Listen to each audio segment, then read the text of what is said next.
YouTube here. See if it pops up fine.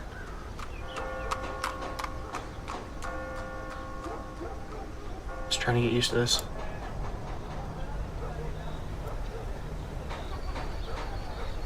Looks like Twitch is still going. Looks like Twitch is still going. Yep. But YouTube. Looks like Twitch is still going. Still going. Yep. Okay, I think they're both good. Alright, anyway, I had technical issues there for a second, plus my voice was messed up there for a second. I don't know what that was. Anyway, let's get going. Alright, 3, 2, 1. What's up, guys? The Blue Titan here for another episode of Darkest Dungeon. So the last time we were here, there were 3 real, I guess I would say, overarching major things that happened that are worth really talking about. You know, things that if you weren't here, you would want to know that you might have missed. The first one is we went to go visit the Cove. That's basically what the episode was about. It was what should have been an innocuous, very quick episode where we were just going through and gathering some resources and leveling people up, just grinding some normal stuff. No big bosses, nothing crazy. Might have turned into a bit more than we expected because of a few things. The first thing is we saw, we had a nighttime ambush, right? So we tried to set up camp and we got ambushed by, you know, a bunch of the pelagic groupers, right? The guys that have the spearfish down at the spearfish ability down at the Cove. Those guys hit really hard, but it was a nighttime ambush, so the torch was really low, and so we got crit multiple times, 3 crits in the same fight that got 3 people on death's door in a mission that honestly I thought was going to be a kind of a cakewalk, but instead we almost died. But we were able to pull back and got lucky in a few things. It was very close because there was a moment where we had 2 people on death's door and we used the occultist to get a 0 heal 2 separate times in a row. Very much so showcasing what I talk about when I say that risk situation, like, you know, the risk reward. Using the occultist, you know, he can heal somebody for enormous amounts of health. He can put the Vestal to shame in terms of his healing, but he has nowhere near the consistency of the Vestal. The Vestal heals consistently. The occultist giveth and he taketh away, right? So anyway, in that episode, we had that situation happen, but then we also had a kind of an unexpected situation where we saw our very first bloodsucker enemies show up outside of a situation other than the courtyard, and unfortunately, that led to the Crimson Curse being given to our occultist, which sucks. And then finally, the last thing that we saw was the very first occurrence of a treasure room, or I guess rather a secret treasure room, which is marked on the map by a kind of a yellow, goldenrod yellow looking star on the map. And we walked through that and saw how using a key on that chest can lead to an enormous payday. So it's always good to make sure you always keep 1 extra key around, especially, you know, when you're on a bigger mission. The bigger the mission, the higher your scouting chance, right? The larger the map, the more opportunities there are to walk down the hallway, and the more scouting chance you have on your team, which we had a decent amount by total chance, the higher the probability is that you'll accidentally happen upon a secret treasure room. And those are always great because it's a huge amount of money you get out of nowhere. But that was our last episode, and today we're going to be kind of just doing a similar thing, which is we're just going to be doing our bread and butter, right? No major bosses right now on the map. We're just going out there trying to gather some levels and are leveling our guys up here. That's all today will be about. So the first thing we're going to do is we're going to look at our characters and have a serious conversation about something I talked about in the very first episode. So you might remember back in the very first episode, I made this comment. I said, in this game, that you should not get attached to your characters. And I said that because I wanted to emphasize how sometimes you have to understand that a character might be a lost cause. They could have so many things go wrong with them. If a character has 2 or 3 diseases, they've got the Crimson Curse, they've got a bunch of stress, they've got bad quirks, there's no real reason to keep them around. And you think to yourself, well, what if they're level 5 and I've invested all of my time into them? That's the sunk time fallacy, and it's a whole other conversation. But you've got infinite people coming in the wagon every week. So don't get attached to your characters, guys. I know it's almost impossible not to. People get excited and they get, you know, invested in a character, especially like when they've had some good memories attached to that character. But I personally just let them go if I think they're going to be an issue. It's better than having that character drag down your team or cause a wipe, you know, where the whole team gets killed because of, you know, you basically trying to drag along this anchor. Or You can also have other situations where the person might give Crimson Curse to their teammates, or, you know, you might invest a bunch of money into the character and getting rid of quirks that really realistically are too expensive. You know, you might have locked 2 or 3 bad quirks on that character super early, and your thinking is, I'm gonna bring them back from perdition and you know, kind of wax off the, like the or I guess sand off the bad edges and fix this character. They're just a character, you know, you can always replace them. And I know that kind of goes against, you know, an emotional connection to a character, but that's kind of how I see it. So again, you play the game how you want, but I usually see characters as resources in this game. Now, looking at the characters we have, and this is what I mean when I say we have to have a serious conversation about what it means for a character to be a resource. I am looking at this right now, and I'm thinking of culling quite a few of these people. And if you don't understand why, I can explain. Chartreuse is on the top of my list, right? I've sorted the team right now by highest stress. Well, now I have the team locked in, so let me go back. I have this team set up by most stress right now, or I have the roster organized by that. Chartreuse has almost full stress. He's got the Crimson Curse, meaning maybe every 2 weeks or whatever the timer is in game is. He's gonna end up costing us a little bit of blood. So let me just put a few people in there in our team just to kind of fill a slot here, so I can get in and pretend fit start a mission. If you look here, there's 7 blood in our repository or our treasure chest or whatever word you want to use, and that's not a lot.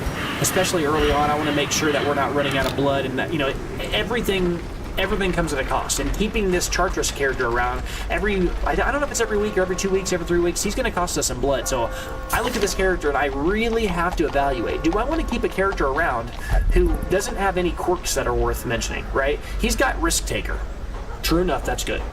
Risk Taker's very good. I'm not going to disagree. I think this is tier 1 or like S tier bad quirk to roll, because plus 10% damage and minus 10 dodge. I mean, that's almost a buff, right? It's for some characters, for damage dealers. Although this character really is not a damage dealer. He's like a support damage, like a support character who's focused on debuffing, right? He heals and he debuffs the opponent.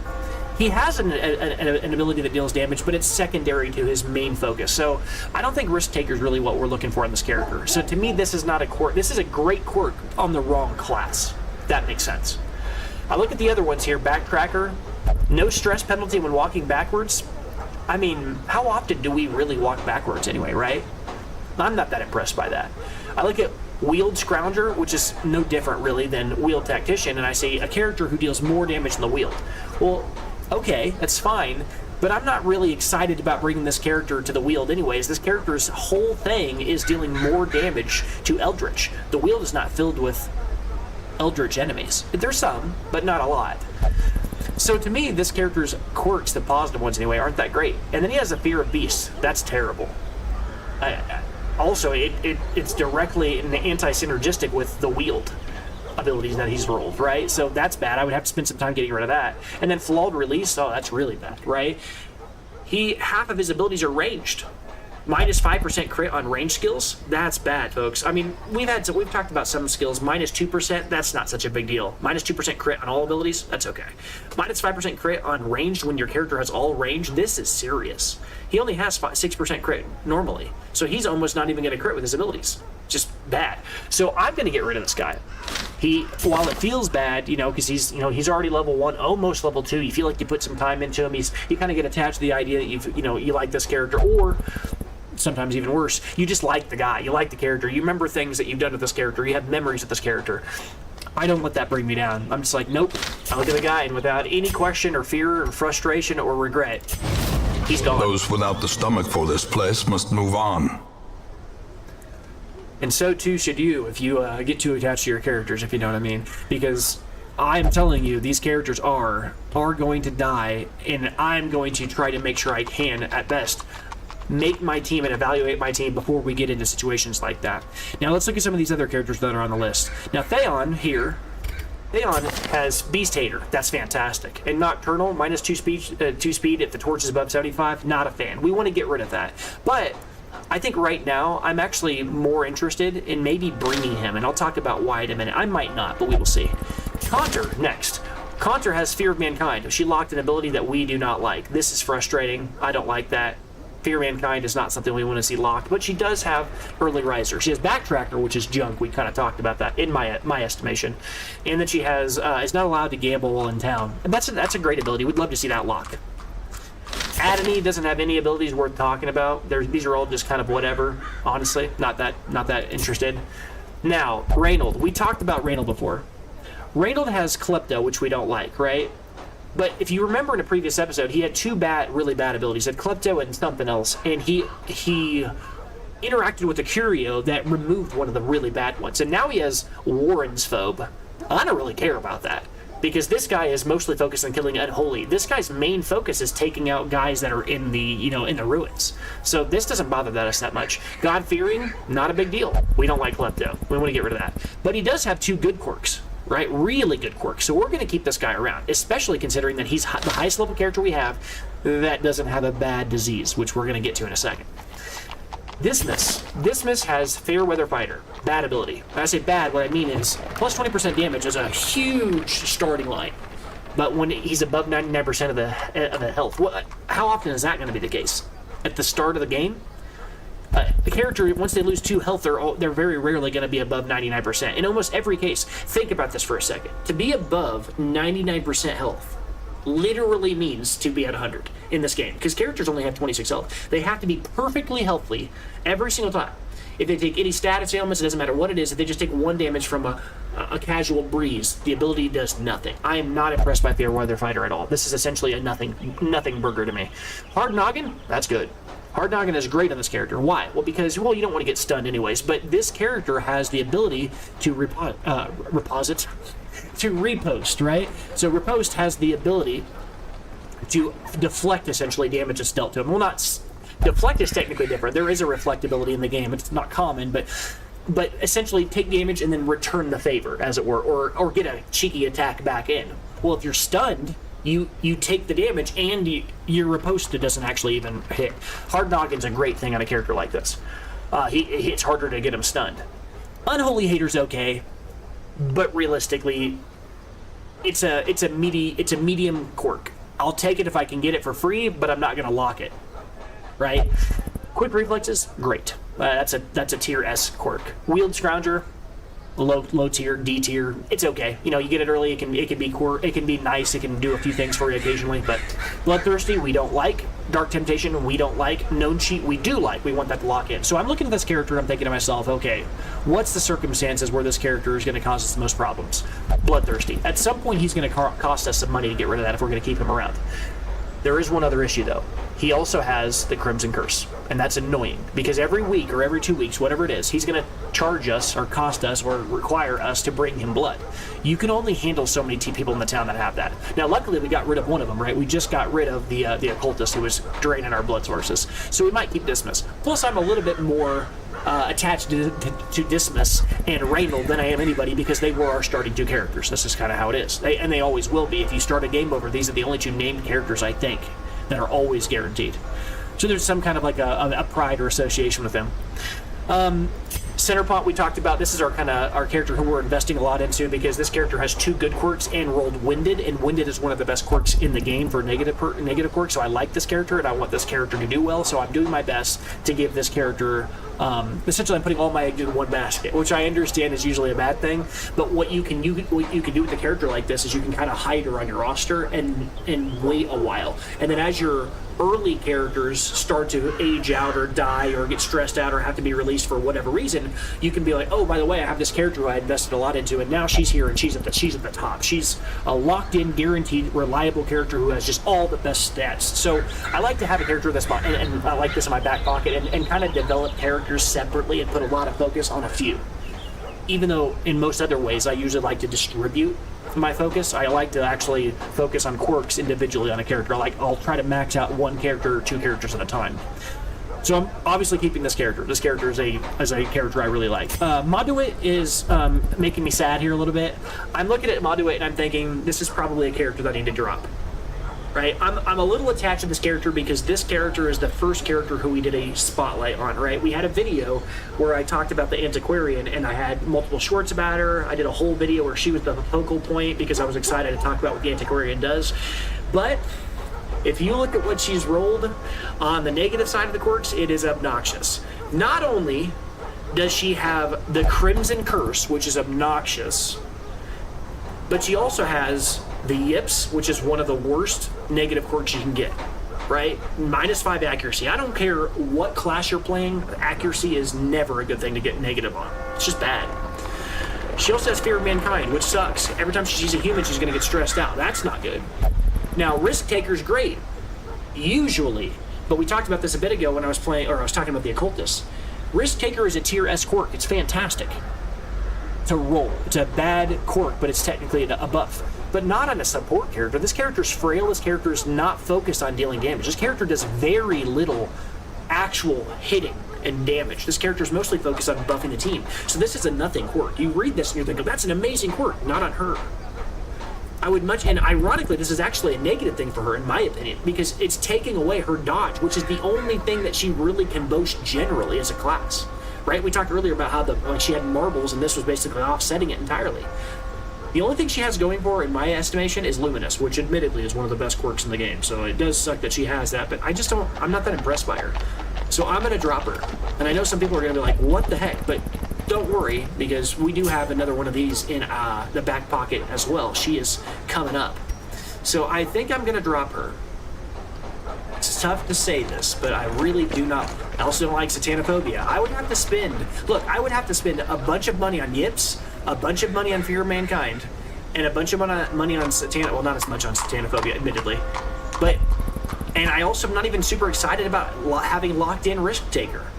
It'd be a very different conversation if she had Winded and maybe one other good quirk. But as it stands, I'm not impressed by this character. I haven't invested that much into her anyways. As far as I'm concerned, I'm going to drop her. And the main reason I'm going to drop her is, besides those random things, I could just leave her on the roster right now and not care so much if it wasn't for two things. She's costing us blood, she's costing us a slot, and in the early game, it's hard to increase your roster.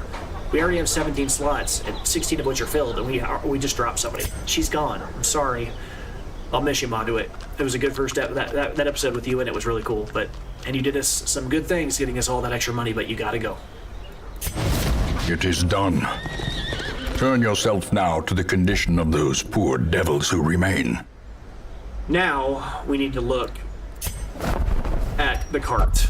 Who do we have that we can take with us? And in addition to that, we got our very first positive event, right? We didn't have the town is a buzz trigger, so this time we actually had a few new guys show up. It looks like we had two flagellants try to join us. Now, are they worth looking at? Well, we have Mankind Hater, which is admittedly okay, and Resilient, plus 10% stress heal received. That's actually kind of interesting on this character, because this character has the ability to de-stress himself. So that's kind of unique. I like that. Scientific, he takes less healing from the Vestal. That's actually not a big deal on him because he's a healer by himself, so that's not that big a deal. And slow reflexes, we don't like that. But it's not locked, so it's not awful. So right now, by my estimation here, he's kind of sitting on a good, like a quirk that I wouldn't care about getting locked, a quirk that I would prefer to not get locked. But it's not the worst thing in the world. Plus, my -1 speed all game, you can kind of get used to that. And him going glass isn't the worst thing in the world. Well, -1 speed isn't that big a deal. It really isn't. It's just the sum total of those quirks start to add up. But Mankind Hater, I'm just not that impressed by. Resilient is interesting, but I'm not super sold on it. All right, and then Fu, which is a cool, interesting name. Slow reflexes again. Fast healer, not what we care about. I don't really care about camping skills, that buff. It's just not, it doesn't come up enough, in my opinion. I think we've had, 5 episodes? 6 episodes? No, I guess, that's wrong. I think I've had 7 full episodes now. I think I've camped twice. Right? Like, come on. I don't think I'm going to spin an entire quirk on this. Faded is also, I've talked about this before, but I really don't like Faded. I don't like abilities that I don't really understand what they do. I understand that it can turn any miss into a hit, right? But there's no way to, as far as I can tell, there's no way in-game that tells you, hey, look, this hit, if there was an indicator when you went to hit, it was miss, and it was redeemed, or miss, and it was second chance, and then it showed he hit anyways. Maybe I can kind of get a feel for how good it is, but as far as I'm concerned, unless I can sense it or feel it, I don't care about it, so we're going to ignore it. The only way I do kind of think Pasquier, Pasquier? I don't know. I think Pasquier is an all right guy. I think I could see bringing him. He's not too bad. He's got some interesting developmental quirks here, but I'm far more interested in taking Bondeville, which we talked about at the end of last episode. I think I kind of hinted at this, but I think I like Bondeville, and if you can guess why, Warrior of the Light. Right? This is not what I'd consider like the best quirk in the game, but it's always good. Right? It's not as good as, let's say, +2 speed and 5 dodge. Right? It's not as good as plus 15% damage to all Eldritch, but it literally will work on every location and is always on as long as you keep your torch up. It's just free damage at all times. I think this quirk is, at least if you were to make it like a tier list, I don't know, like S, A, B, C, D, E, F, I don't know. I'd put this at like high B, middle A, somewhere in there. I don't know if I'd quite put it in the S tier, but it's solid. I like it a lot. And that there's a reason why that early first character they give you a character that has, that I say that I think this character might have started with quick reflexes and not Warrior of the Light. I think he started with God-fearing. I might just be talking out of out the side of my mouth on that, making something up to justify my claim there. But I do believe Warrior of the Light's the real deal. I think it's a good ability. Mercurial, minus 5% virtue chance. I talked about this. I know I did. I said that I'm not concerned with a negative quirk whose entire thing is you have to, like, something terrible happen for it to trigger, right? So this is what you call like a lose more quirk, right? I have to already be doing poorly for this to trigger. So in my mind, obviously it can snowball if you let it get out of control. In my mind, most of the time this is a blank quirk. It doesn't even matter. I don't care about this. To me, this is an easy lock. It's not the biggest of deals to me. I'm not concerned personally with having a quirk that a lot of times doesn't even seem to trigger. I don't care. Nervous Bleeder, on the other hand, I actually really do think Nervous Bleeder is an annoying thing to have, because there are so many random things that can actually happen in the game that will bleed you, right? Like, you have all kinds of dumb little enemies you run into out there that bleed you from, like, I forget its name, the little wolf. We talked about that, right? The little wolf that does drive-bys, bites your ankles, to an enormous number of bosses, to just a random assortment of enemies that just apply bleed just by status. I mean, it happens nonstop. The Rend from Rend the Marked, that I think that bleeds. There's all kinds of random things that bleed, and if you're constantly taking it less accurate while you're bleeding, that's obnoxious. And I won't remember. That's another key thing too. It's not like it's going to indicate it to me. I'm not going to sit there and be like, oh, right, I forgot he has Nervous Bleeder. It's just going to happen, and I'm not even going to be able to calculate it. And there's going to be these misses, and I'm not going to even realize it or remember to attribute those misses to this. I don't like that ability.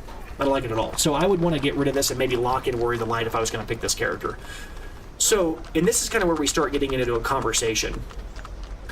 When I see things like this, when I see an ability I don't like plus an ability I do like right away on an early character, a lot of times what I do is I just say, I'm just going to, as the game progresses, I just immediately take them.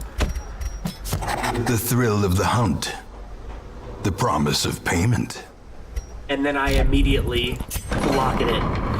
Now, I might not do that with this guy this time, but that's kind of what will start happening as things go on. I find a character, I like them, and I start locking in their abilities pretty quickly. Now, let's look at a few of these characters and see if there's any characters we want to start locking in things on. I've talked about this before. I do like Early Riser a lot, and I also like... I might take a second to lock one of these, because realistically, I'm not going to need two. You know what I mean? I'm certainly not going to end up needing two lepers, so let's go ahead and lock an ability on one of these guys. I don't really like Bad Healer, but I do like Photomania and Eldritch Hater. I think Evelyn is probably going to be our best bet for a person who we're going to want to kind of invest our time in, because Evelyn already has two really good abilities. I am sorry, though.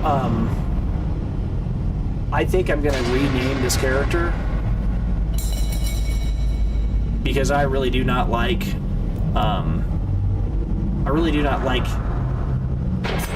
the name. It gets me every single time seeing it, because I'm just imagining like Evelyn. It says like a girl name. I'm actually going to change the name to just Evil, or Evil, whatever you want to say. I think that actually is a pretty good solution. And then after that, let's go ahead and lock a few of the quirks on Evil. Or evil, whatever you want to call him. Let's say Evil. I think I'll say Evil. Alright, we're going to go ahead and lock in Photomania, because I think Photomania is always good, and Eldritch Hater is really good once we start hunting people, or hunting major enemies, but...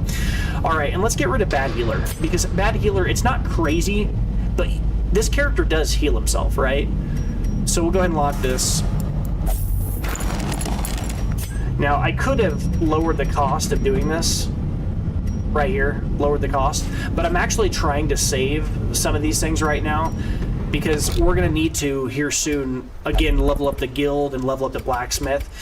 In the early game, it's not super important that you shave a little bit of extra money off of everything. You can make your money. You know, this game, you know, is a legacy game. You're playing week after week after week, and I mean, you can play for hundreds of weeks.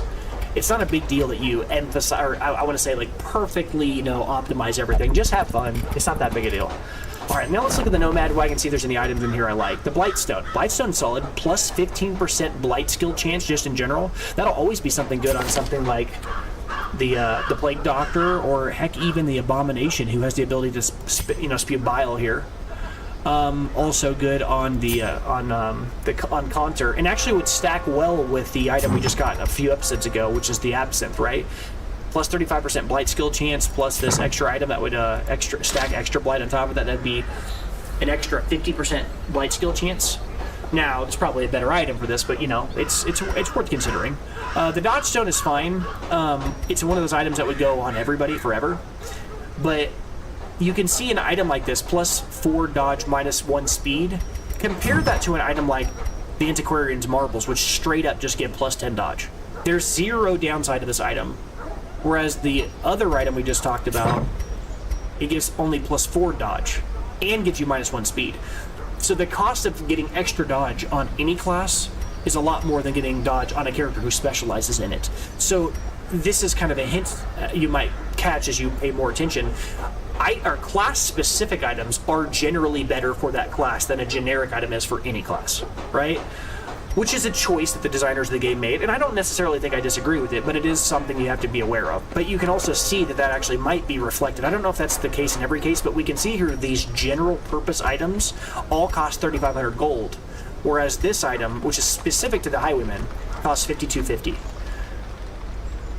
So it may be, though I'm not going to say this, especially given my track record, I'm 1 for 2 on guessing a system and being a little bit wrong based upon my gut. So it does appear, just looking at this very small subset, admittedly though, that character, or I guess class-specific items may be better for that class. Or saying something that's obvious. Class-specific items may be more expensive than their generic, anybody can use them, every man can use them, whatever counterparts. Stalwart Shackle, common, plus 5% crit in general for the Highwayman. It doesn't matter if it's melee or range abilities. Minus 3% virtue chance, whatever. Plus 5% stress, that's negligible. The 5 crit is a lot, though. That is a lot. The percentages are not created equal. Plus 5% stress isn't anywhere near as close as plus 10% crit, or plus 5% crit. You gotta remember, the Highwayman hits multiple targets at a time, right? If he gets hit by one ability that causes him stress, he gets 1 extra stress for every 20 he takes. If he attacks an enemy and he hits 3 enemies, that means for every 20 grape shots he lands, you know, he has a chance of critting far more likely because he's hitting 3 different targets, right? It's checking on each of them differently. That's not a joke. I actually think Stalwart Butt Buckle. That's what my brain was trying to say. Stalwart Buckle is actually an okay item. Let's see if we can afford it. Yeah, we got a lot of crest. I might do that. Reduce the trinket cost by another 10. I'm gonna do it. Rarities and curios. Sold at a profit, of course. I think it's worth it, because we're always going to want trinkets. These are, as I said before, besides town upgrades, these are the most permanent thing you can invest in. And I got to shave off some money, right? It was $5,250, now it's only $4,500. Let's do it. As far as the other items are concerned, nothing here really makes me excited. And again, I'm not super excited about generic items that work on everybody. They're good holdover items, especially early in the game, because you don't have anything else to go off of. But I'm not going to buy them if I don't have to. All right. let's go ahead and like consider a mission. Let's figure out where we want to go. I think we actually didn't. Oh, we did take this character. Oh, I only have 16 people or in our oh, right, because I wasn't sure. Do we take the antiquarian, wheeled adventurer, light sensitive, minus 10% damage when torch is above 75%? I don't care about that. She's not attacking anyway. Witness will not take. Okay. Yeah, these are all fine. I could see taking her. It's either take her or it's take one of the two guys over here. And we said before, scientific is interesting. Slow reflexes is not good. Resilience, okay. Mankind hater is okay. I actually like the antiquarian a little bit more. And we already have a flagellant, right? We got rid of one before, but we did just get rid of our antiquarian. So I'm going to bring you with us. I think that's how you pronounce that. Y-G-O-U. I don't know if it'd be the Y or the G that's silent. It's a unique name, but I'm going to go with you, whatever. She searches where others will not go, and sees what others will not see. And after that, we're going to sort by stress here, and we're going to make sure that we take care of the people who do remain. Haunter and Adony both need the most amount of help, and Theon. Are any of these characters who won't go to the bar? Oh, the bar's already taken up, so it doesn't even matter. Okay, what's cheaper here? 12. Oh, she won't even go to the gambling hall. Oh, right, she's not allowed to. Adony. Costs $12.50 to send one of these characters there. It's the same amount at the transept. Either way, it doesn't really matter. But he will only go to the transept, so I need to think about that. I'm gonna not worry about his stress level. He's only at 40 out of 100. You know, 4 boxes out of 10. The rest of the characters, once you get above 50, I start to worry.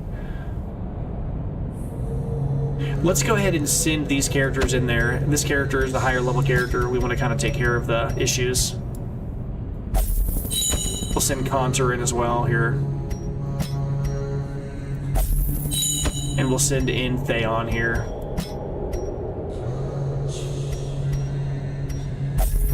And then we will go and embark. And I think, in looking at these abilities, let's look and see what our potential treasures are. We're not going to go after an item that's a Crusader-only item, and there's 2 reasons why. The first one is because, as I said in the previous video, I'm not super excited at the prospect of running a item that increases your max damage or your max health. I just think it's not important, especially on a character who's already tanky. I don't care about max health extra. I'm not excited about it.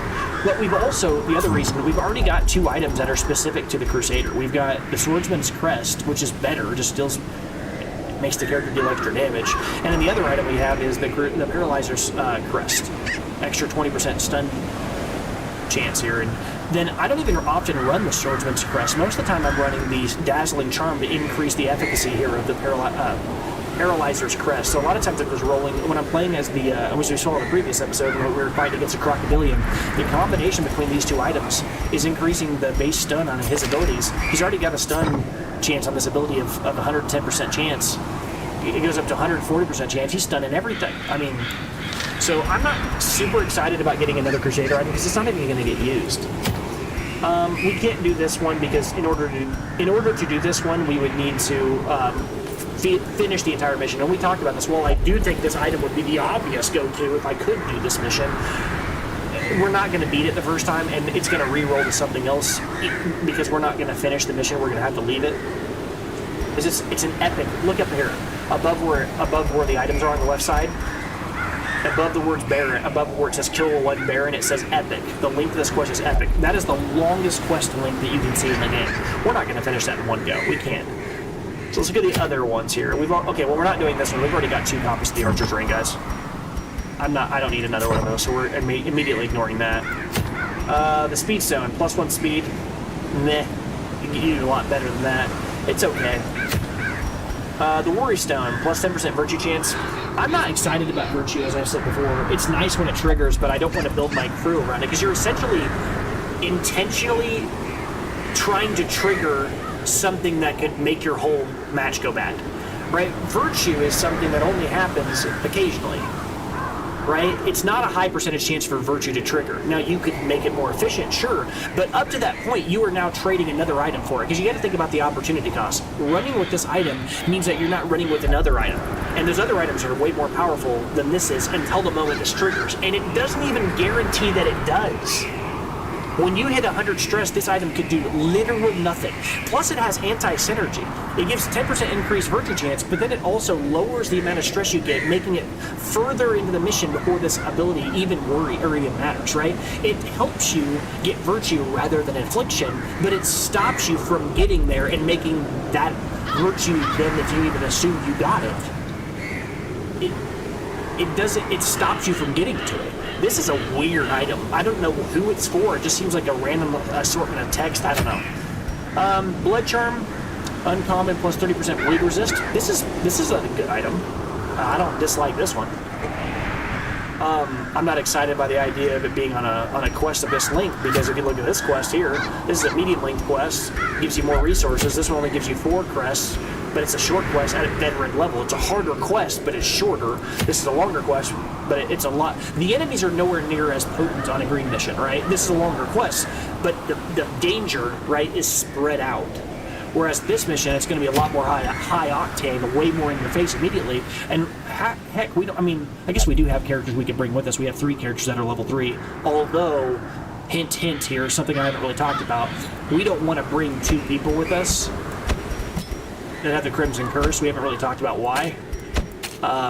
Spoiler, if you bring multiple people with the Crimson Curse with you, something bad can happen.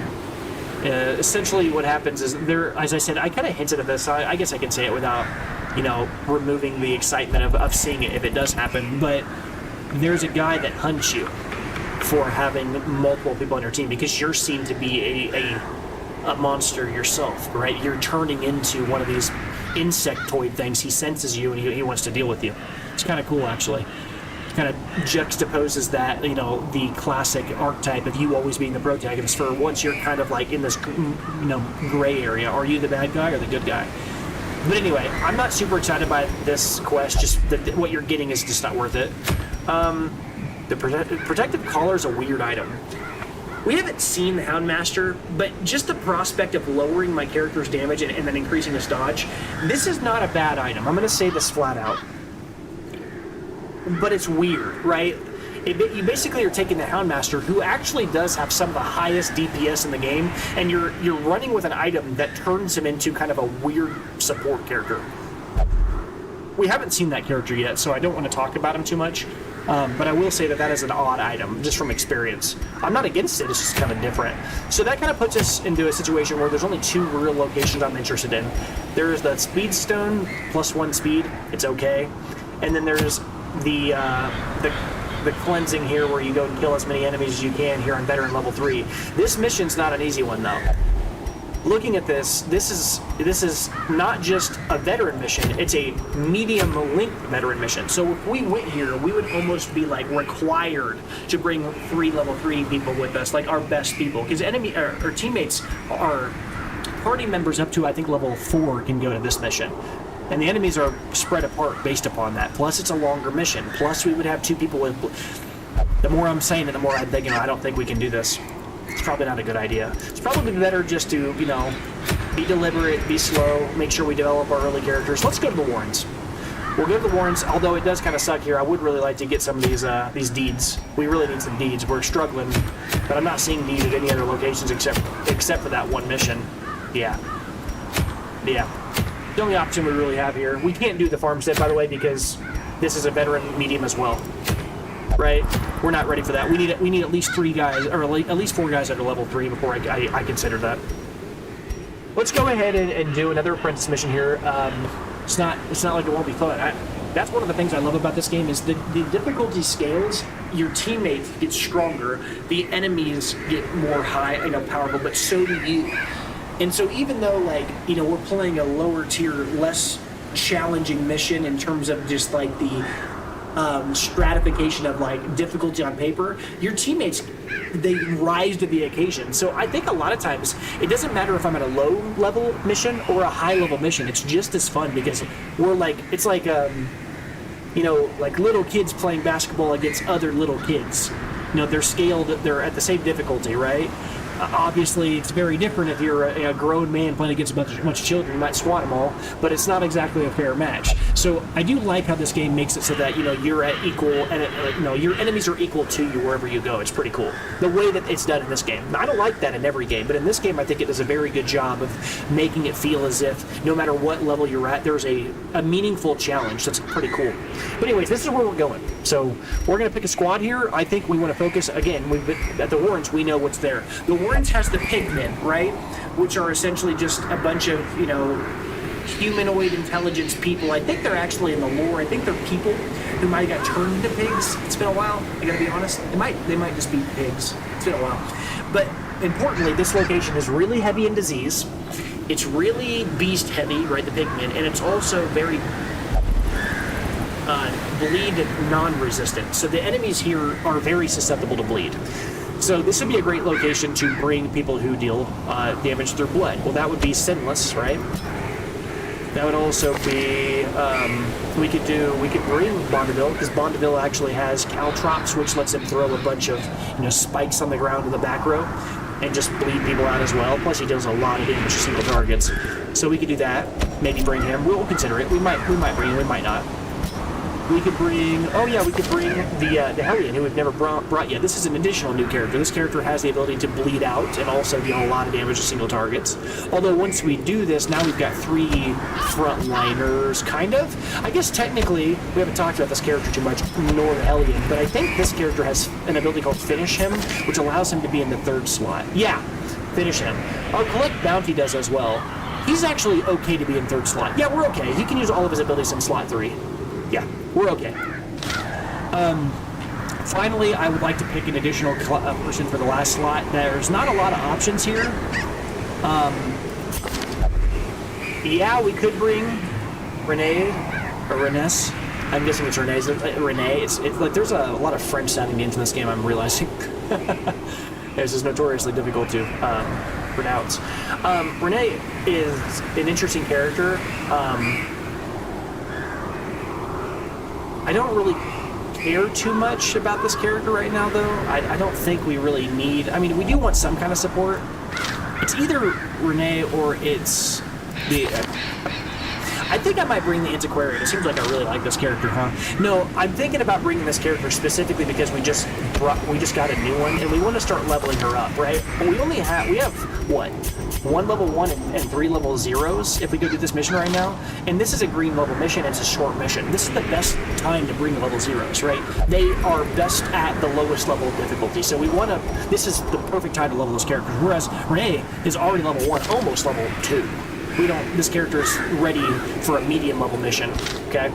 At the lower tiers. So we're gonna go ahead and bring these people here. Yeah. I could bring this Crusader because he's level 0 instead of bringing this frontliner, and it'd be a frontliner per frontliner. But if we bring one level 1 who's focused on bleed, because that's very strong in this location, we'll have a little bit of extra oomph, a person that the rest of the team can kind of like, lean on. So we'll go ahead and do that. All right, now let's pick some items for these characters. Now we know what this guy does. This guy has an item that he's always going to wear, which is this Heart Burst Hood. Common item, but it gives +4 to him whenever his health is below 40%.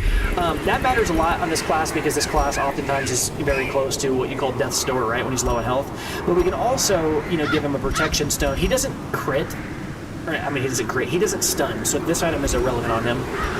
We also don't care about, move resist. That's what I thought this was for a second. It's not. We don't care about move resist because I talked about this before, but the Flagellant uniquely is a very interesting guy. He can move 3 slots at a time. If he gets pushed to the literal back, he can in one movement move all the way to the front slot without using an ability. He just moves to the front. He's a fanatic. He's excited for battle. He wants punishment. It's kind of a crazy dude. He's not ranged, so we're not doing that. Although this ability, I think his Rain of Blood, or Rain of Sorrows, is melee. Yeah, weird, but it is.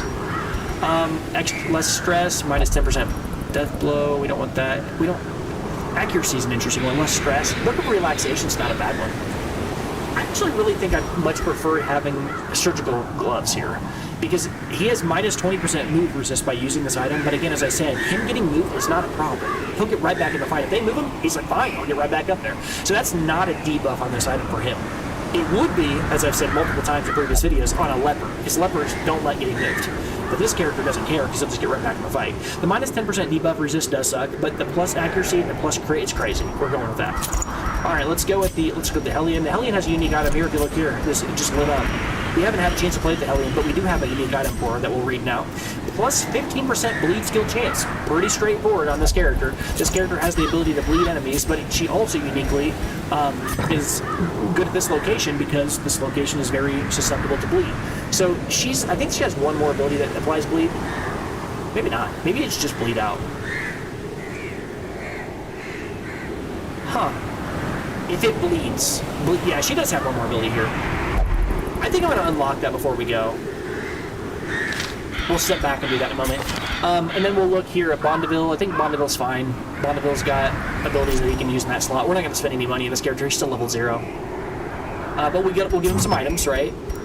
All of his abilities, if I recall. Oh, we have a unique item for him specifically. +1 speed, +4 dodge. Great. We'll take it. Does he have anything else that he can do here? He's not stunning people. He does... No, he does have a stun. He can shuffle one character, move them around, and he can stun them.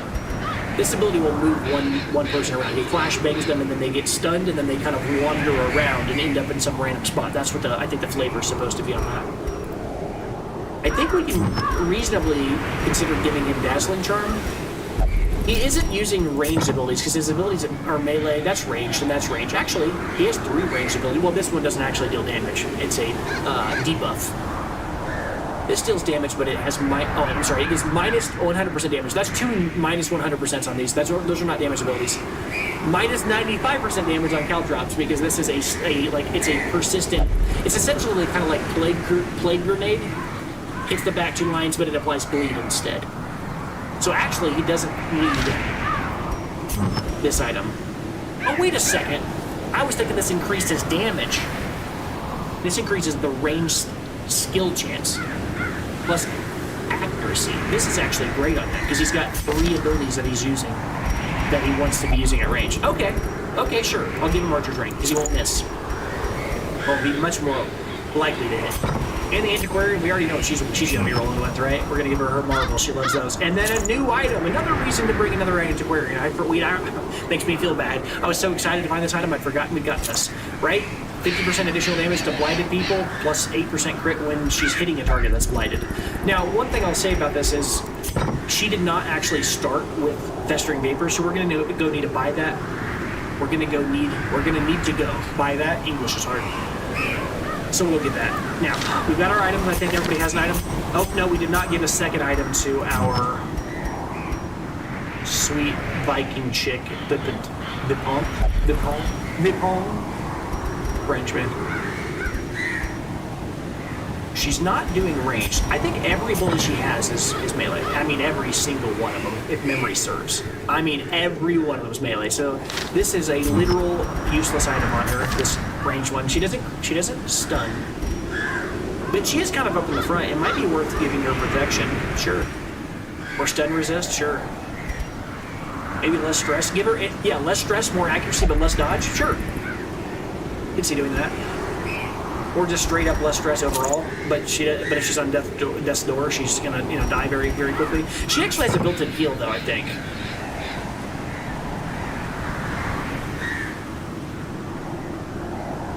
Adrenaline Rush, heal 1. This is actually a really good ability. It only heals her 1, and you think, why would I ever want that? She heals herself, removes bleed and blight. If she's on death's door, it's gonna not just keep her from dying from the bleed and blight, it's going to remove that, but it's also going to give her 1 health, so even if an opponent hits her for 50, she's not going to die, because she's got at least 1 health. You have to be at 0 before you're considered at death's door. So this gets rid of the bleed and blight that would take her down, and it also gets rid of 1 more attack that an opponent has to waste on her to get her back to the death's door. This is actually like a very strong ability. Plus she buffs herself to increase her damage from... I love Adrenaline Rush. That's a slick ability. I love the design of this. But it is a heal, right? So minus 10% death blow resist. Yeah, she doesn't care because she'll never really be on death's door. I mean, she'll always get right off of it, so that doesn't matter. But the less stress is nice because she has no real way of fighting stress. I think that's great on her. Yeah. Now let's go ahead and upgrade our character's abilities really quickly, make sure we're good on that, and then we'll take off. Oops. Alright, upgrade their weaponry while we can. Actually, we know that Sinless is the only character who is level 1, so he's the only one that can do that. After that, let's check and see if Sinless can upgrade his abilities. He can, right? Because we do want Punish. This is a bleed ability that hits the frontliner. And as you can kind of see here, I've never really talked too much about this. Maybe I'll take a second to explain this. When you upgrade an ability, it usually just barely incrementally increases everything, just slightly. So in this case, the upper part shows Punish level 1, and then at the bottom it shows Punish level 2, which is what happens when you upgrade it. And it shows, you know, one for one what will change. If you look here, you see that the ability, the first version of Punish has a 95% chance to hit, right, or 95 accuracy. I need to be careful with percentage because if the opponent has 0 dodge, then it is exactly a 1-to-1 to percentage. But if once they have dodge, it kind of makes things more confusing. Accuracy of 100, just slightly better.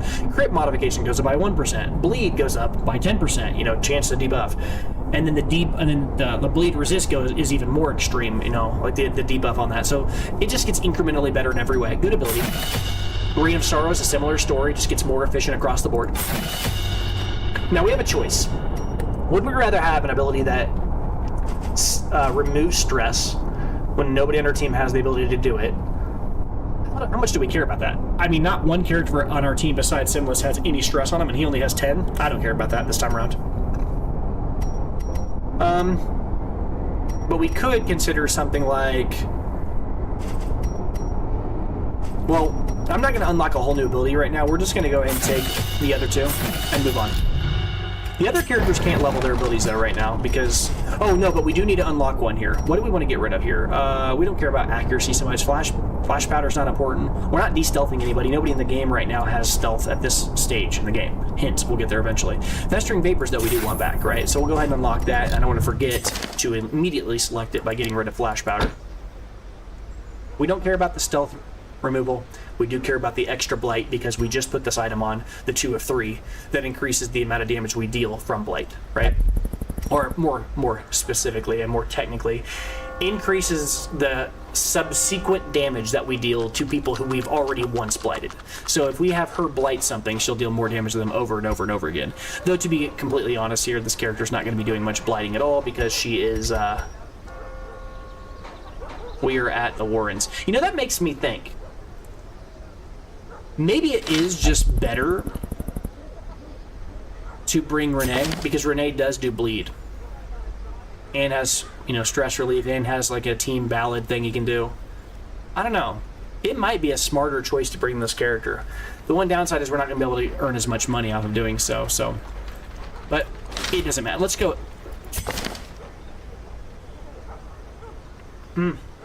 Almost talked myself into switching characters here. I think I might. I think I'm going to. Sorry, don't mean to kick you as soon as I put you on the team here, but I think Renee is the better choice here. Even though I talked earlier about, you know, him being closer to a higher level, this will make the mission a little easier because he's higher level. But it'll also put a person on our team that actually deals extra damage or does bleed. And our whole team is built around bleed because this location is highly susceptible to it. It's like going into a Pokemon gym and bringing all your electric characters because you're going up against Misty or whoever. Yeah. Or I guess if you're Gen 2 Pokemon players, probably Faulkner, right? That's the one that has the bird types. This is what I'm going to do. And then I'm going to go ahead and pick a few abilities on him. His abilities are melee as well, though. I don't think anything on this is really good for him. Extra accuracy is always solid. That's fine. Move skill chance. Oh, wait a second. He does have that. This is actually pretty solid, I think, on him, because Finale moves him back 3. Although he has no ability to move forward. Well, he has Dirk Stab, which I don't have selected currently. Yeah, I'm going to go ahead and give this to him, even though it's not the greatest, because if we do get in a situation where we get surprised, I could just immediately activate, Finale and get moved to the back where he needs to be. It's kind of a quick way of displacing the character or returning him back to where he needs to be. If we ever end up in one of those weird situations where he's in the back and he gets immediately flipped to the far back because we get surprised, then I could just click, Finale, move him back 3 slots instantly. Of course, he's going to take more stress and all that other stuff, but it's going to be a rare thing. But this will almost guarantee that the ability does what it's supposed to do. I think if I understand that correctly, move skill chance. Oh, no. This is, again, I've done this before. This is only plus 15% move skill chance aggressively. Like if you're hitting an enemy with an ability that moves them, this would then make that more efficient. So that item actually does nothing on him. That would be more for this guy, right? The bounty hunter who has the ability to pull people. I don't think he has... I guess I could always do, stun resist. I don't know how useful that is on this character right now. Maybe I just don't bring anything on him at all, and that gives us 1 extra slot in case we find an item that we can put on him. I don't think any of the items that I'm looking at here are items I care about on this character. I don't think it even matters. So, yeah, we'll go ahead and just bring him as he is. 1 less item. We're early enough in the game that having perfect items or having 2 items in every character doesn't really matter. Alright. And that'll put us where we want to be. Let's go ahead and make sure this hits the 2 targets. Yeah, harvest hits 2 people. Yeah, that's the bleed one. We're going to go ahead and get into the Warrens. We're going to go to the speed stone location here. Provision up. Let's go. All right. At the Warrens, we'll bring some food here. It is a short mission. We're only going to bring 8. The Warrens is also notorious for having having food. You can just find it. I think I'll bring a few bandages and a few anti-venom, although I think the bandages are more important because I think you get bled here a lot more often. Bring our 8 torches here, like normal. Bring a few skeleton keys. Bring a few, shovels. Maybe bring 3. I really don't like those rubble piles. We've been getting hit by those and punished real hard on them, I'll bring a few holy waters, or I guess 1 holy water. I like to always bring 1 holy water or one of, at least one of everything, because you never know. Like, you might run into a curio you've never used it on, and then you immediately use on it, and then you start to gather information on it. So what I usually do if I have an item like the holy water or, a medicinal herb, there's no reason not to bring one on every mission early, because you can literally just throw it at any curio you run into and just start to gather kind of reconnaissance or gather information on what things interact with what, and it's not taking up slots in your inventory because you're using it on whatever curios you see early game, right? To gather info. I think this is everything, right? I think it is. Yeah. Sure. Alright, I think we can go. The Warrens.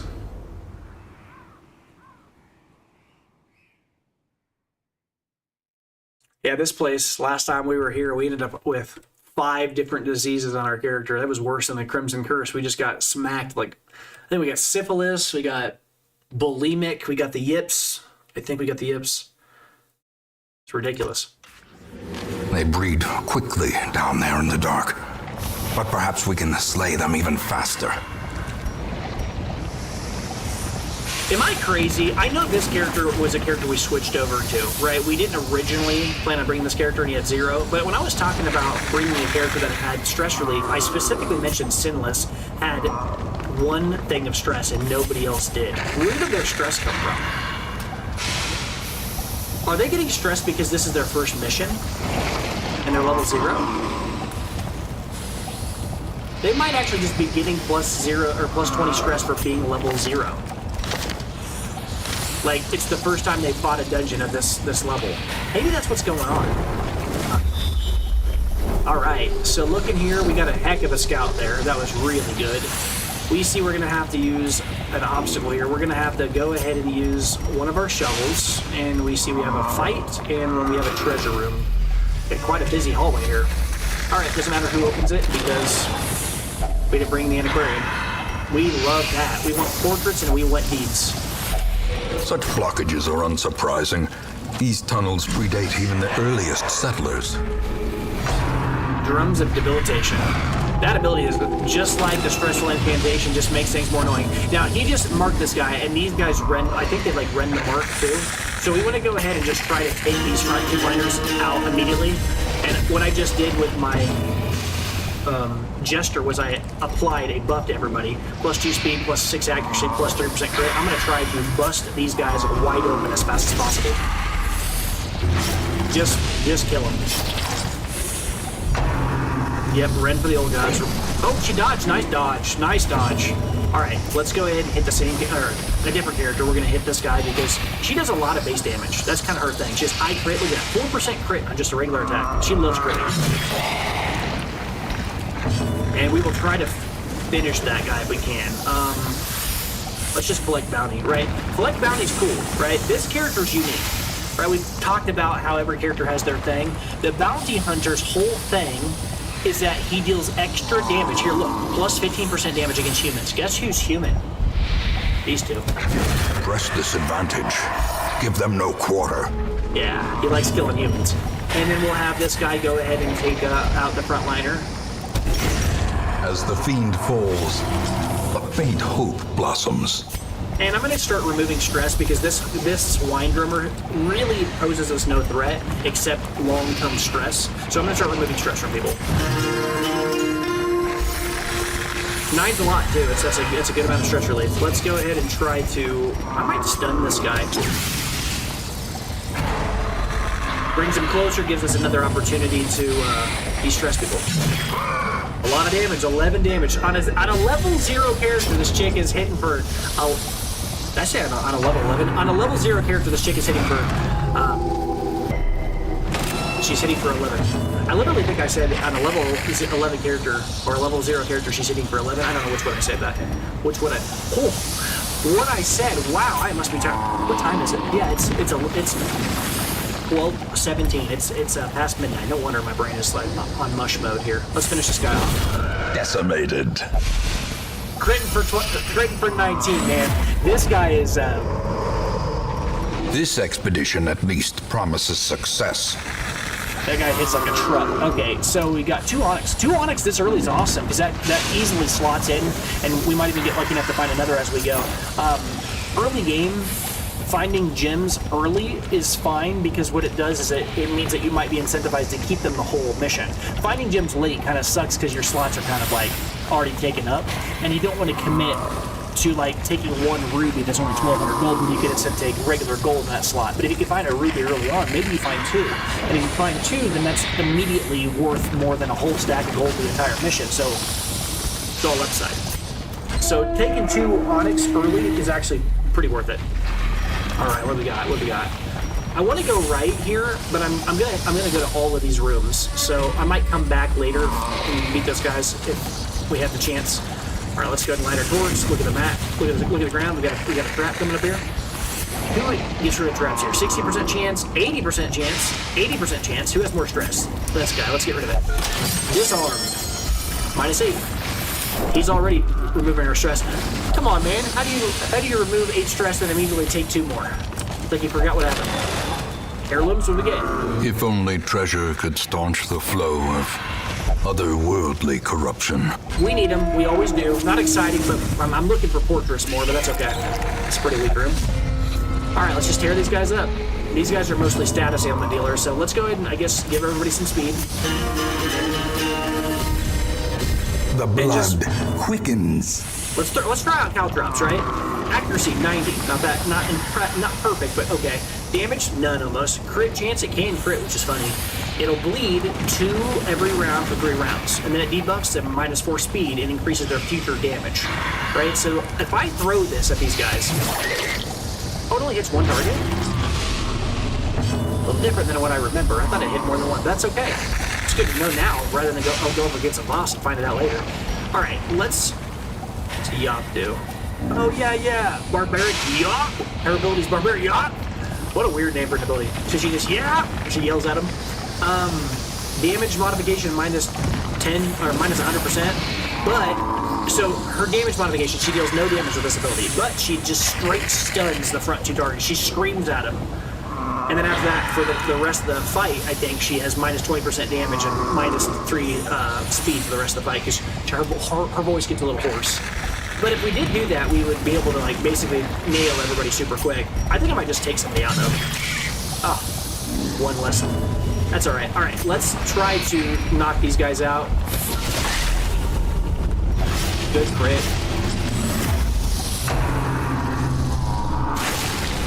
Stun. And 0 damage ability. Biting them. You can't move. That's not fair. Great is the weapon that cuts on its own. I love bleed in this game. It's... Man, leave him alone. Leave the Jester 9 damage. It's a lot. That's a lot of damage. That's a lot of damage. And this guy's just gonna die from bleed now. Yeah, we hit him for 5 and... Yeah, he's stunned. We hit him for 5, then he's gonna bleed for 4. That ability does so much damage. Alright, go ahead and hit. Oh. That's annoying. You gonna stun him again? Okay, I was gonna say. He's just done, let him go. A death by inches. Alright, let's take out one of these guys. 10 damage. Only had 1 health. Overkill! Slowly. Gently. This is how a life is taken. We'll take it all, and then after that we'll go ahead and immediately select our Jester and give him a anti-venom. The dude is hurting. That will unlock this. Make sure we use our skeleton key here. Okay, portraits are great. Although we did just start another stack of portraits. Portraits are a lot bigger than most other items in the game. You can only hold 3 of those in a slot, so... Man, this is a very busy mission. Every location has like multiple people. Alright. Don't let me crawler, guys. Alright, we'll have this dude go ahead and give everybody a buff. He's our bard. He's getting everybody excited to fight. And we're gonna try to kill one of these guys super quick. Destroyed. Okay. Okay. You love to see that. Alright. Oh, okay. Well, not quite, but still pretty good. Hitting for 11 and hitting for 10, you can see the just raw power of this comp. I'm probably going to get rid of the first body here, because I want to be able to get to that back line, and that guy in the back has no ability to get hit except for by our highwayman, I mean to say our bounty hunter.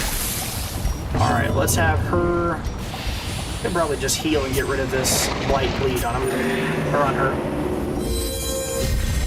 And then have this dude get everybody else excited and faster again, and then we'll just try to kill these 2 guys before they get a chance to fight back too. Alright, we'll hit this guy. He's gonna die anyways, probably from the bounty hunter. I want to make sure that we apply... Oh, well, now the bounty hunter is gonna have to kill him instead. Obliterated. He killed him anyway. Hey, the bounty hunter hitting for 11 every time. He's like perfectly suited to deal with these guys. Alright. Alright. Just take him out. Let's go. Eradicated. 17 damage, man. You can see where that guy's power comes in. Man! As victories mount, so too will resistance. I don't want to take this item, but it's a uncommon item. You need to take it just because it's valuable. I can sell it for value. I don't think I care about this citrine, though. This is the lowest value gem in the game, and we're already hurting for space. I'd much rather just go ahead and keep the 125 gold, because it's much more likely to run into gold than it is to find more citrines. And there's nothing in my inventory that I'm super excited about. I guess, hold on, 1. Yeah, I guess I could be, you know, convinced to use anti-venom on him. Take the citrine. Margins here, it's not that big a deal either way. Get ourselves a torch here. Packs laden with loot are often low on supplies. Alright, so this is what I'm talking about when I'm talking about like locations having a lot of food. I think this, and there's another location, like you can actually get grossly, as gross as it is, I think you can get food from this by using medicinal herbs. Like look, it's a meat wagon. That's what my memory was telling me. Look at how much food we got off of that. That's 16, that's double what we brought. Which does make things easy. I can just start feeding people to heal them, which is great.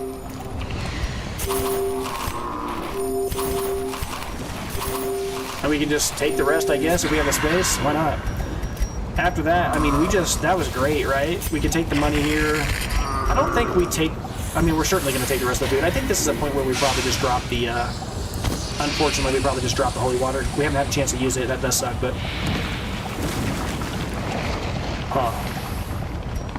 I could drop the gold or keep the holy water. It's 175 gold. It's marginal. You want to get more recon, The more way is information. lit. The path is clear. We require only the strength to follow it. I like to gather as much information as I can. Hey, look at that. That's why. Look at that. Hunger check. We just got all that extra food. Got a new... Now we got an extra free stack here. That trap was not there. Watch your step. Watch your step. There was nothing there. I was looking. I stare at the ground nonstop. I'm pretty good about finding traps. All right, here. I'm actually going to backtrack because we're not in any real trouble here, and I want to gather as much information as we can. Oh yeah, this is the thing that we know works with the holy water, right? Maybe not. But it is an altar, right? It's a pilot, or is it an altar? Kind of looks like an altar. I'm gonna guess it works with it. What? Okay. Usually altars relieve stress when you interact with like holy water. I think we've already seen that at like 2 locations. So just off of my gut instinct, I'm gonna use holy water on this thing. It might hurt. Oh, different here though. It doesn't give you stress relief. It gives you 2 things we have stacks for. Okay. It's pretty good. Yep. We do want these fights though. We want these fights because we are very like high on health anyway. Yeah, there's a higher chance that the monsters can crit and all that other stuff. I'm not going to use torches here. I'm intentionally not going to do it because I'm essentially saying I have a lot of health right now. I have very low stress. We're already most of the way through the mission. Everybody's in a pretty good spot. I'd rather let the enemies be stronger intentionally because their drops will be better. That is an actual intentional thing I'm doing right now. I could use these torches, but I'm not going to. Now, we know this guy does extra damage against humans, so let's just take one of these guys out. Wow, I'm surprised at how little damage that did. I said that, and he did almost nothing. Let's... Confidence surges as the enemy crumbles. Okay. Well, make that for her there. We'll yop. I'm going to yop now, because these 2 characters, if I stun them, then the other 2 guys can just take them out. That's... Yeah, she does less damage to the rest of the fight, but who cares? That bought us a whole turn of not taking any damage from guys that have higher crit than normal. Make everybody fast. You just try to hit them real quick.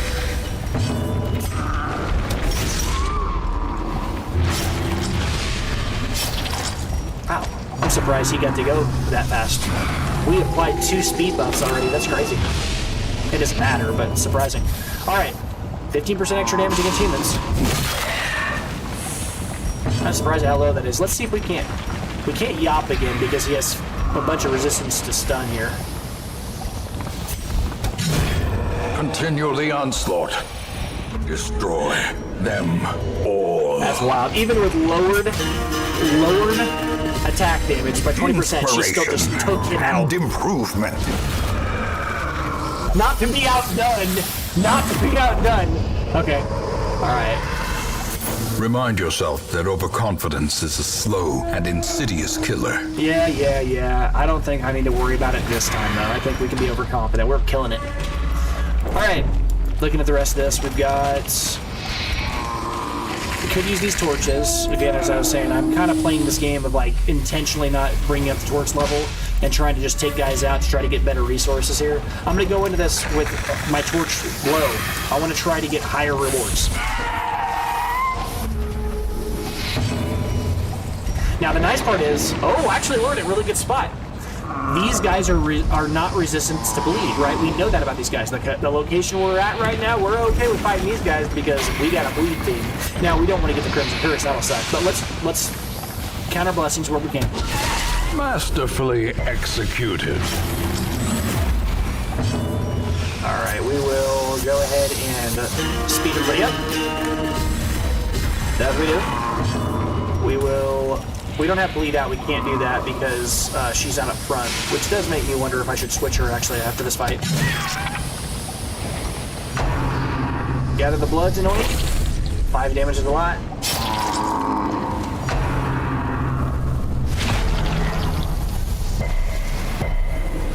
Okay, that's good. And I guess we can throw a Caltrops.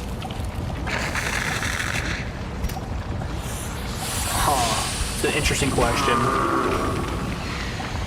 I guess I could do like a mark on one of these guys, and it would make them take more damage. Maybe that's a better choice.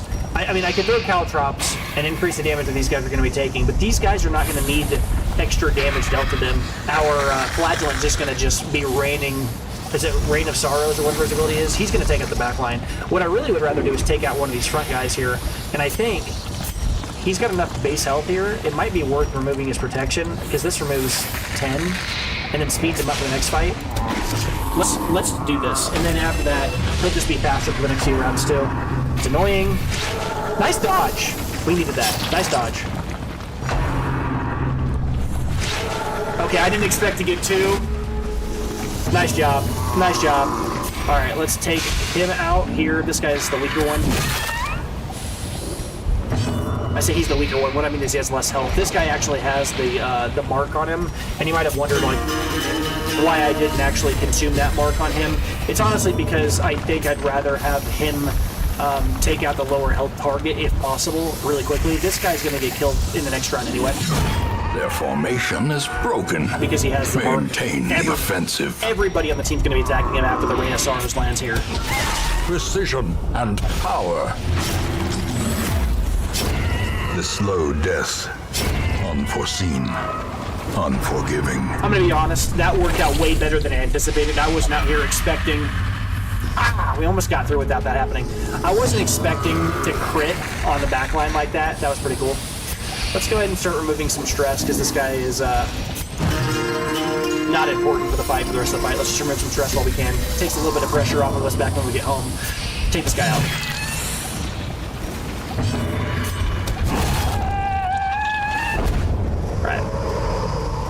A trifling victory, but a victory nonetheless. All right, we're going to use this shovel immediately. So it's in this bag.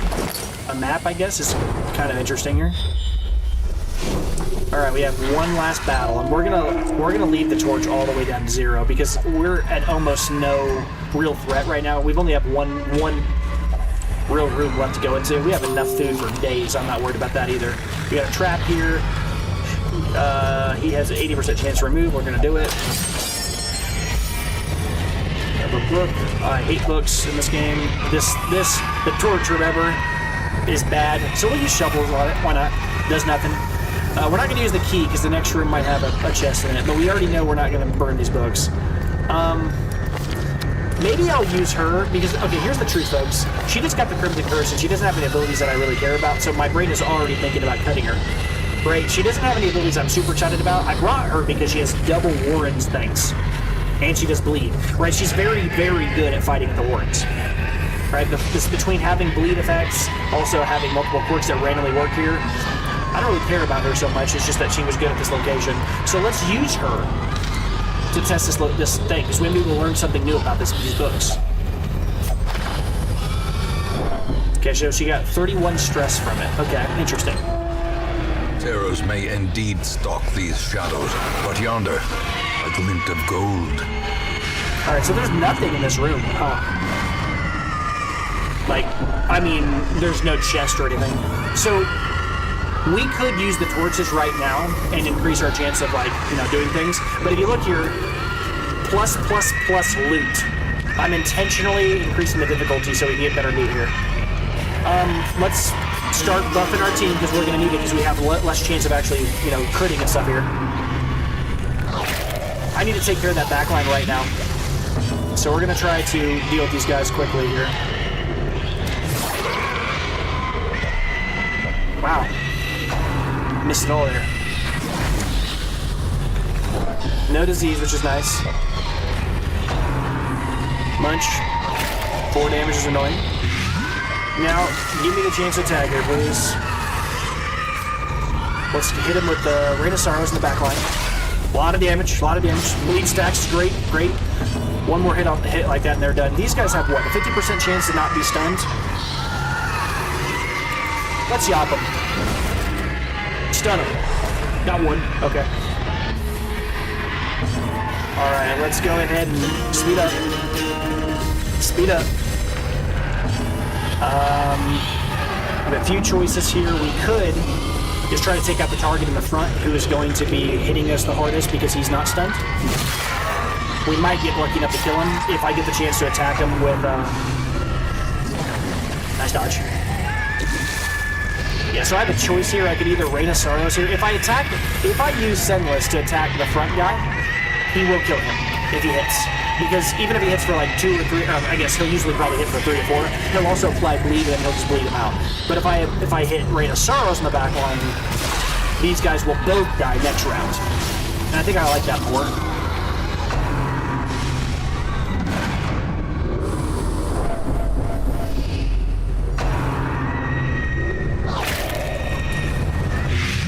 Blight for 1.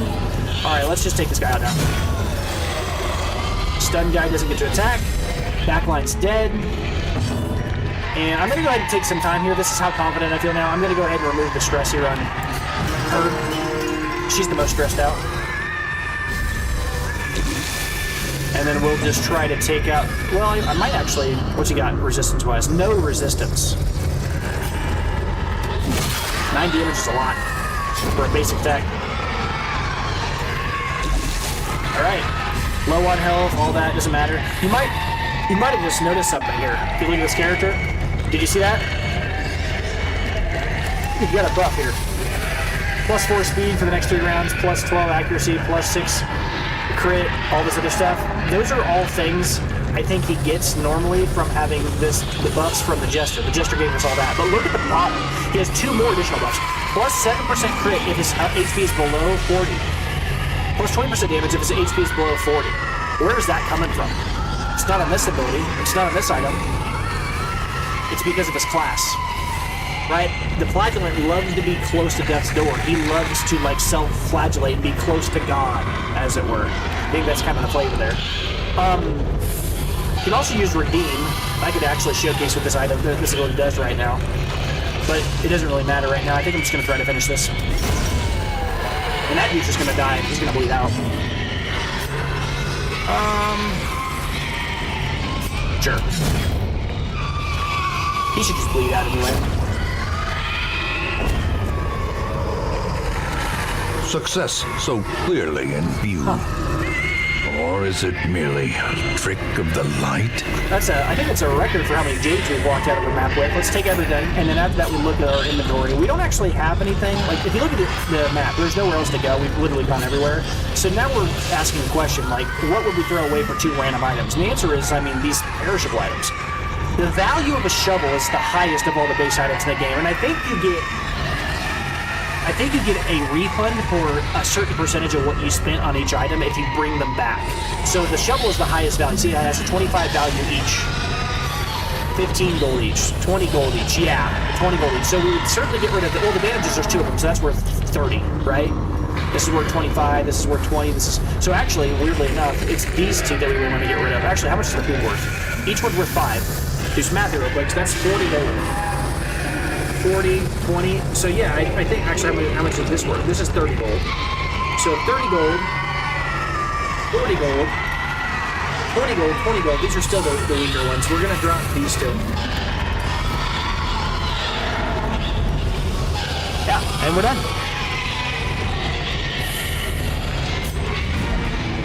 Return to the Hamlet. Very successful, very simple mission. Some experiments should have never happened. You are doing just work ending them. Some experiments should have never happened. You are doing just work ending them. Yep. I thought I remembered there being some kind of a lore that the pigmen were people originally or something. I think they were humans that got transformed into pigmen.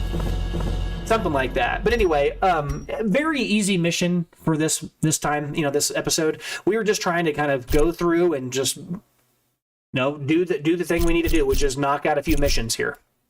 We need to level our characters. Sometimes some episodes are just about grinding and getting your guys' levels up, getting some money so you can do the silent but important part of the game, which is to level up your Hamlet and do the little incremental things. And as far as content is concerned, that's not as exciting on like a YouTube short. It's not as exciting on like a stripped down, highly tightened, short video of like what happened, what exciting things happened in this video.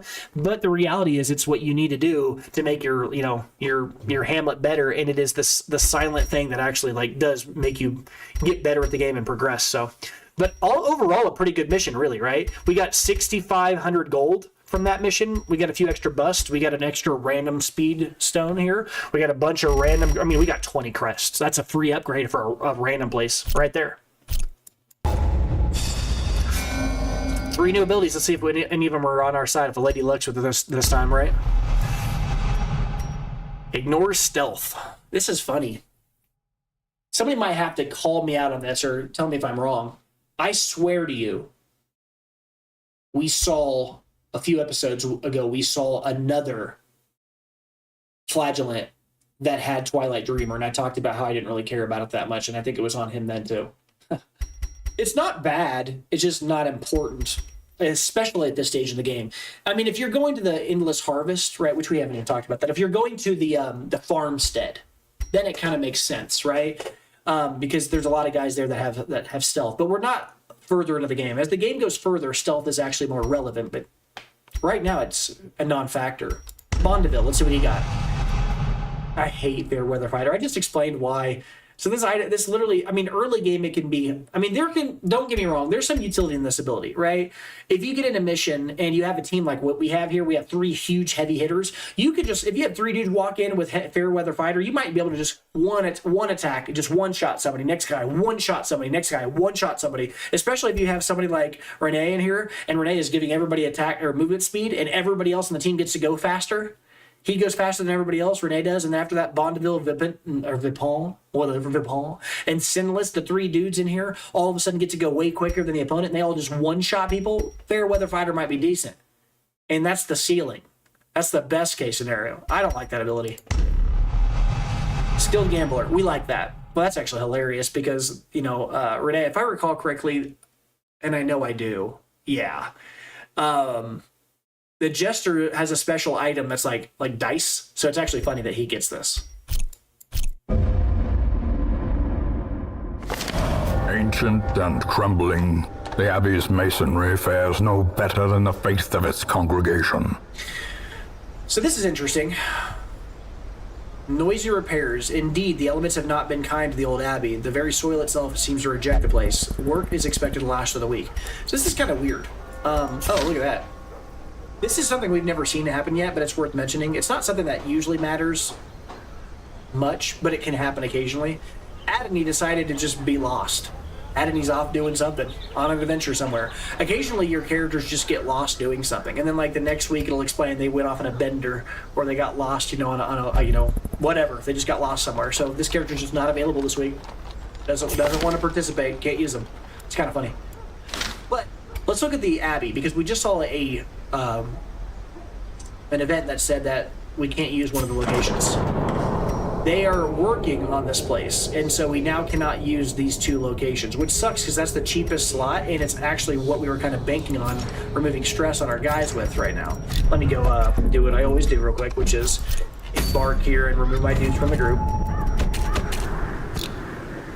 We go look at the Abbey, though, and we sort by stress. Normally, I'd like to get Reynold in here. Well, I say that. Reynold can never go here anyways. He can only go to the transept. But normally I would try to immediately like drop at least 1 or 2 guys here in the cloister or 1 or 2 guys in the bar, but we can't do it this week because, well, they're working on it. But luckily, we also have this location to do that with too. Although this dude is literally obsessed with the bar. I think that's the 2nd week in a row he's in the bar. So our cheapest option is busy twice in a row. That's annoying. But the nice part is none of our characters actually have enough stress that I care that much, except for Vipin or Vipon or whatever. At this stage now, highest stress, Crimson Curse, name that's French and I can't pronounce. This is getting dangerously close to making me want to kick you from the group on principle. Let's see what we got here. Oh, we got a new character here. A Musketeer, which is the same thing as the, I almost said equestrian. Definitely not a horse rider. But the Musketeer and the, Arbalist are the same class, so... Come on, look at this name. Rambicourt, I think it is. I know Beau is bow, right? Rambicourt, I think. Anyway, let's see what she has. Slugger, extra damage for melee skills, useless. This character is entirely, look, ranged. Teammate affecting ability, ranged. So that's a useless ability. Ruins foe, not the greatest. Early Riser's great. Necromania is not great. Ruins Explorer is fine. You don't really care about that. Again, having a you don't care about having quirks that you don't like in the good quirks. Let me say that right. It's not bad to have quirks you don't like in the good section, because they could just re-roll. Okay, you just never lock them, and you just keep playing the character until they roll what you want. It's bad quirks that you don't want to leave alone for a long time because they can get locked. But he's an interesting one. We could immediately lock Early Riser and then remove Necromania. That's fine. Necromania is like obsessed with dead bodies. Yeah, you don't like that, because that in the game, in practical terms, what that essentially means is the character will interact with, like, I think in the Wield, there's like a dead body that's like wrapped in, like cloth, and there's a few other random like curios like that where there's like a dead body that you can kind of look over. He'll just interact with all of those without you being able to stop him, which sucks because it's just less stuff you can find. Last gasp, +1 speed if health is below 50%. We don't like that. We don't want our tank getting low health for no reason. And generally speaking, I don't want an ability that gets better the less I'm doing well. Now, an ability like this isn't the worst. I mean, it does have utility. If I'm playing, as I said before, if I'm playing a character like the Flagellant, or maybe the Hellion again has abilities that kind of like flirt with death, right? So it's not the worst on certain characters, but not on a character whose whole thing is being strong, tanky, and being reliably, the guy who just gets hit all the time. I don't want him to go low. I just don't want to do that. So I'm not really impressed by any of these. I do think it's worth probably picking up the Occultist because of Early Riser, and we also got rid of ours earlier. We threw him away because he had the Crimson Curse. So this is probably a time to drop Vipon, right? Like I said earlier, only level 1 Occultist. And you might think to yourself, like, man, you're just dropping people. You're just dropping people. Again, you have to remember, I'm not like, it's like 3 steps forward and 1 step back. I just got 3 characters extra leveled. 1 character, Vipon, if I let this person go, helped us through the quest, sure. Got a little bit of that experience, but it's not like we only have so many missions before we run out of missions, right? If we have a character who's kind of weaker, let him go. Replace him by somebody else who's healthier, right? Let them go off and take care of the Crimson Curse themselves. Bring somebody with us that can actually help us. The other 3 characters, it wasn't a waste of time, right? The other 3 characters gained extra level. They got stronger. We gained extra money. We got extra items. Our town is now better. That character served their purpose. We send them on their way. We replace them with new blood, who is not, shall we say, such a liability. Another soul battered and broken, cast aside like a spent torch. Makes me sound like a villain once you say that. I'm gonna take the Occultist though. To fight the abyss, one must know it. That's like somehow that quote, it like perfectly straddles edgy and like deep and philosophical, right? It almost kind of has that like Nietzsche, like, the longer one stares into the abyss, the more one becomes that thing, right? I don't know. I think that's an interesting quote. It's right there, right? It almost sounds like, oh, edgelord, but it also kind of sounds kind of profound at the same time, and very much on point for what the character is. All right, and then after that, let's see if there's anybody else. I don't know if there's anybody else I really care about doing anything like that with. I said that really quick. I don't think there's anybody else I care to do anything with immediately, like I don't have in my head locked in, I know I need to do something. So maybe what we'll do for just a second is just do a quick scouting on what might be next episode. Let's look and see what we got going on here. What the hell is that? Diseased herb? Common, plus 40% disease ratios. So an item that you'd want to bring with your Plague Doctor anytime you went to the Warrens, basically. Or I guess you could bring this with you if you brought the Plague Doctor with you to the courtyard, but you'd never do that because the courtyard is bleed weak, or has weakness to bleed, and the Blight Doctor is most focused. The Blight Doctor? My brain is mush. The Plague Doctor, right? Yeah. The Plague Doctor is most focused on blight, and bringing that character to the courtyard where the characters are most weak, most susceptible against bleed, it doesn't make a hell of a lot of sense. I guess technically, this character does have Incision, which is an ability we haven't used yet. which allows this character to stab and then apply bleed. So this character does have the ability technically to use a bleed ability. It's just not.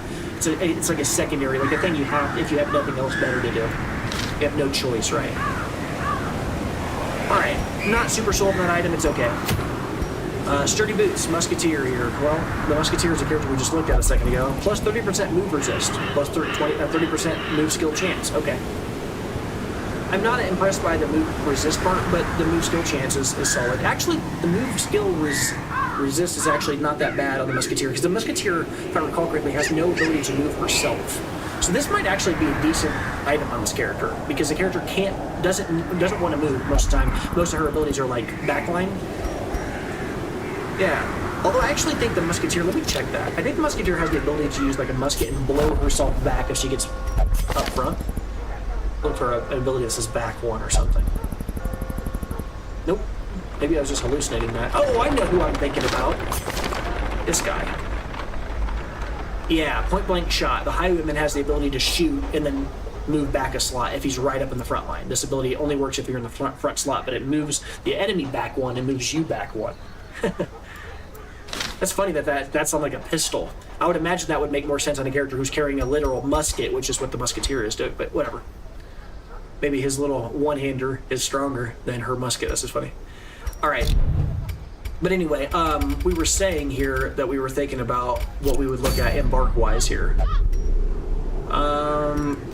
We could go try to do this again. Look at the Lioness War Paint appearing again and taunting us. That's unfortunate. Still think we can go do it. Ha! Another item for the Hellion at the same location. Makes you feel bad about getting rid of her. Not. Look at this though, we're starting to see a higher distribution of Orange Quest. The game is starting to sense that we have a higher distribution or total, ratio of people that are higher level to lower level. You start to see the game see that and give you a higher amount of random higher level locations. How about this one? Oh, we gotta do that one. How about this one? What is this? Blighting Satchel. Grave Robber only, plus 25% blight skill chance, plus 1. Oh, that's really good! That combined with the synth is much better than that one blight charm we looked at that was only plus 15%.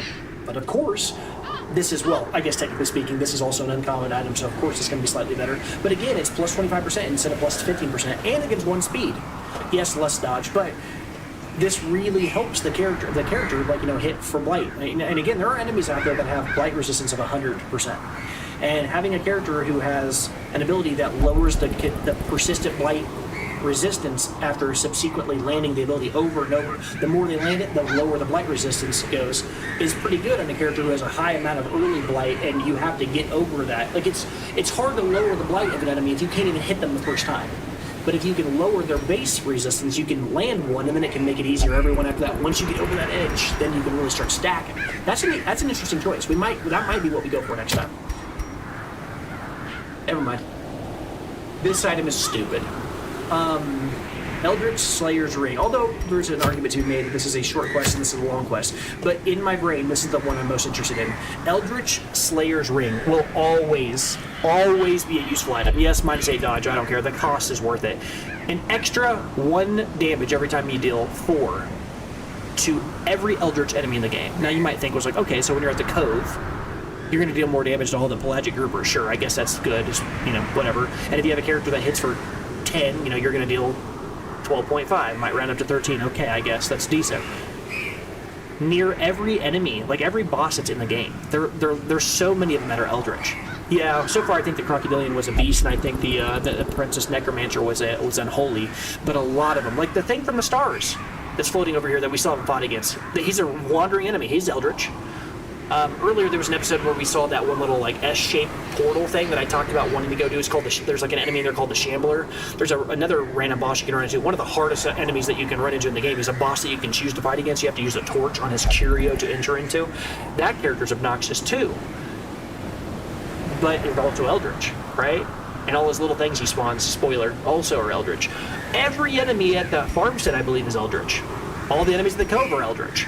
Many of the bosses in the game are Eldritch. Heck, there are bosses, I think, at the Warrens that are Eldritch, despite the whole place being beast-oriented. This item is not a joke. Then there's this item. Oh, well, this is a two-parter here to consider.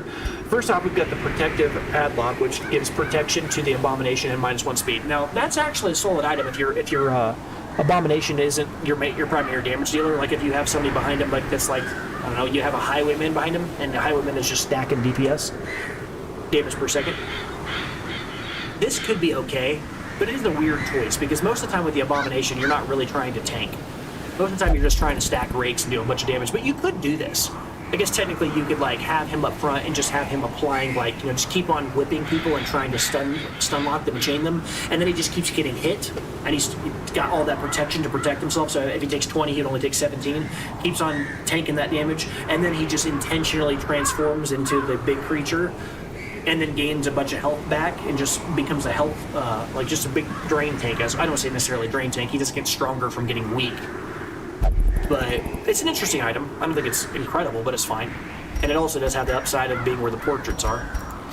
And then we've got this item, which I guess is funny because we already have the other incense. This is the Eldritch Killing Incense, in addition to the regular incense that we found before, right? The Cursed Incense. This one, unfortunately, is not nearly as good, if I remember right. I stand corrected. That's incredible.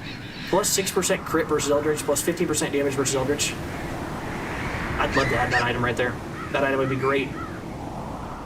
Now, it's not like a late game item, but it's fantastic if, you know, you're bringing this cultist with you to go fight against an Eldritch boss. But I don't think it's better than just the general Slayer's Ring that works for everybody. And you might think, well, I thought you said, you know, items that are specific to a class are better than items that are general and work on everybody. You're right. That's true. But the difference here is this item is a common, this one's rare, which makes it just better. Now, obviously the downsides are worse, but this is an item that will give you increased damage against every Eldritch enemy, and every teammate can use it. And you can have 4 people with this item. Right? This item has severe utility forever. Right? You can make the argument that all items that apply to every character can be used on everybody, but not every item that can be used on everybody is actually good. This one's good. I like this item. I think the Eldritch Slayer Ring is pretty solid. I think, well, it's the best of all the rings. I think there's one ring for every type. There's like a Manslayer ring. I know there's an Unholy ring that has like a skull on it. That one's pretty solid. That might be what we go for. But that'll definitely be for next time. We're not doing that tonight, so. Yeah. It is almost 1 in the morning, and I have a day job. So that's going to be it for me for tonight, guys. I appreciate you coming to watch. If you are watching this live, and I'm looking right now, I'm not even sure if I saw anybody live for tonight, but that makes sense. I mean, it's a Sunday, or it's a Monday night. I mean, who's going to be tuning in at 1 in the morning in America, or, I mean, in the UK even, at 1 a.m. So this is more for me. I mean, realistically, if you're watching this on a VOD, which would be the only place you'd ever see this elsewise, I'm really just doing this to try to develop a habit of streaming and getting more comfortable, just kind of talking in front of the camera again. It's been a while since I did it. But then also to kind of start to develop like my skills when it comes to editing, trying to figure out what a normal cadence should look like, how much editing is too much editing before I stop enjoying it. You know, there's a lot going on when I do this. So every opportunity is a learning opportunity. I'm trying different things every video I edit some things more than I edit others. Sometimes I try different things. Like you saw, if you have been watching these pretty consistently, a few episodes ago I did some black and white stuff with reverb to kind of show last time on this episode what kind of things happened. I'm trying different things, see what things work and what I enjoy. So, but anyway, that's enough behind the scenes for tonight. So again, one last time I just want to say I appreciate you being here. Thanks for taking your time to come and watch this. Again, you could be doing anything, but you chose to spend your time here, and it means a lot. And the other thing I want to say is I should always plug this because I got to get used to this. If you want to see more content like this, head on over to the Blue Titan, no spaces, space gaming, space VODs. That's the Blue Titan Gaming VODs to watch full videos like this. And if you want to watch any videos that are short, more tight, better editing, and maybe even literal shorts, you can head over to the Blue Titan Space Gaming, no VODs, just the Blue Titan Gaming, the original channel I started with, to watch those kind of videos there. I don't know if this video will be there, because this video wasn't high octane, there wasn't a boss, so nothing crazy was going on. There really wasn't anything new in this episode. It was more just a few new items here, a few new items there, but nothing I would say is like, hey, check this episode out. We'll see. I need to figure out what my my like rule of thumb, my heuristic is for deciding whether or not I'm going to upload a video to the main channel or not. Actually, haven't done that yet, but yeah. Anyway, again, that's it for tonight. Till next time, I'm the Blue Titan. I need to stop saying keep it real. Let's come up with something else here. Awkward silence. I'll see you next time. Goodbye.